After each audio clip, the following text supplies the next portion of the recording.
کی جو ہے آواز کو سنا، فوراً میدان کارزار میں پہنچے، دیکھا کہ امام قاسم کا لاشا میدان کارزار میں پڑا ہے اور روح قبض سے منصرف سے پرواز کر گئی ہے۔ امام قاسم کی شہادت ہوتی ہے۔ ایک بات دیگر، میں نے پہلے کہا کہ جب تک جو ہے امام حسین کے ماننے والے، چاہنے والے، محبت کرنے والے رہے، ایک بھی ہاشمی شیروں کو میدان کارزار میں جاننے کی اجازت نہیں ملی، لیکن جب ان کی شہادت ہو چکی ہے تو پھر ہاشمی شیروں کی باری آتی ہے۔ یہاں پر رک کر ایک بات اور بھی کہ تاریخ کی کتابوں میں الگ الگ چیزیں لکھی ہوئی ہوتی ہیں، مطلب یہ کہ شہادت کا جو سلسلہ ہے، کسی نے امام قاسم کی شہادت کو بعد میں، عباس علمبردار کی شہادت کو پہلے، کسی نے عباس علمبردار کی شہادت کو پہلے اور حضرت علی اکبر کی شہادت کو بعد میں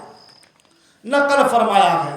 تو الگ الگ کتابوں میں الگ الگ طریقے ہو سکتے ہیں۔ کل کو کوئی یہ نہ کہہ دے کہ حضرت تقریر کر رہے تھے تو حضرت قاسم کے بعد عباس علمبردار کی بات ہوئی، عباس علمبردار کے بعد حضرت علی اکبر کی بات ہوئی، پھر علی اصغر کی بات ہوئی، لیکن کتاب میں یہ لکھا ہے کہ امام قاسم کے بعد حضرت علی اکبر کی شہادت ہے، تو اس کے ترتیب پر آپ نہ جائیں، ہے نا۔ مورخین کا سب کا اپنا اپنا انداز ہے، جس نے جس طریقے سے محنت کی اپنے اپنے انداز سے اس کو لیا اور اپنے اپنے کتابوں میں نقل فرمایا ہے نا۔